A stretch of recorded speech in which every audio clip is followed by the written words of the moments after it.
Okay, so today we are going to demonstrate how to connect your phone app for the ThermoCook Pro M2 to the unit via the Wi-Fi function. So we first look at the unit and we just turn on the Wi-Fi, record the network ID and your password, and then come to your phone app and turn on the Wi-Fi there. Wait till the network pops up, and there it is. Just connect onto that. Now I've already got the password in, so it will automatically identify and connect each time. Now you'll find that it will kick you off your own internet and you get a message like that, dismiss, it's perfectly fine. You can only be on one network at a time. Go back to your app. Now you can now run the unit through your phone. So let's say I'm going to make something healthy. Now it won't change the panel on the unit, but when you start to make whatever you're going to make, I had obviously had something open. Now it brings up the instructions exactly the same. Now my lid is not on properly, hence you see the E3.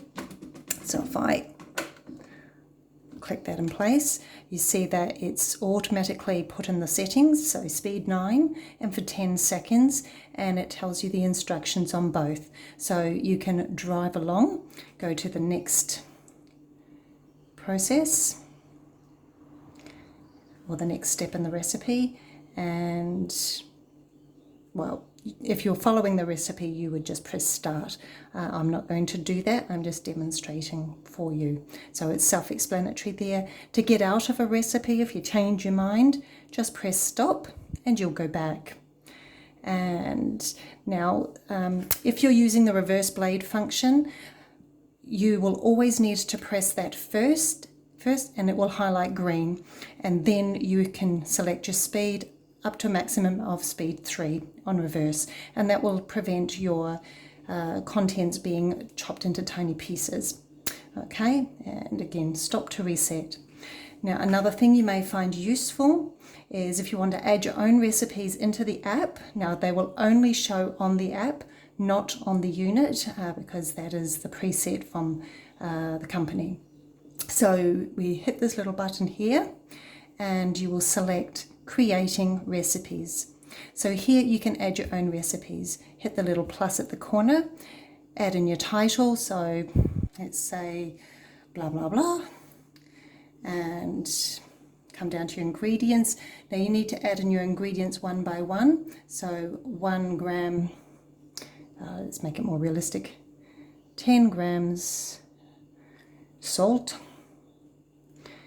and then you would just touch the tick. So now that has been entered in on the first line. Touch on the next line to add in your next ingredient, and so forth. And you can add in as many ingredients as you want. Just make sure you press the tick to save it and then click on the next line for the next one so you don't override the last ingredient. Now under preparation, here is where you add in each step one by one. So if step 1 is add 1 onion quartered and 2 garlic cloves into the TC bowl, you would add the quantities and what you need for that first step, and then you would mix for 3 seconds or 4 seconds on speed 5 or whatever your choice was. Now you also need to program that in here directly under the first step, or under each step. So if you have a temperature, you would just alter your temperature. Okay, and we'll choose that and just touch out again for it. And if you have a speed, which you will always need speed to function, select your speed and then go back, get out of there. And this is your reverse. So if you wanted to go into reverse, you would touch that, but we won't, that's just for demonstration. And then of course your time. Okay, and then again, you just come down and click the tick and it will save that step that I've partially done, and then you put in the next step in the next box, and you just continue throughout the recipe until your steps are completed. At the end, you would come up to the top and you see a little save button, you press save. And then you will have your recipe. Now we are not going to save that at this point, but you would then have here the name of your recipe and a little icon that you can edit at any point. So that's where your own custom recipes will be, and you can then run those recipes through the unit. It will show the instructions, but it won't show you or won't give you an option to be able to select it from the unit. It will only be in your app. So I hope that that has been helpful for today's little tutorial.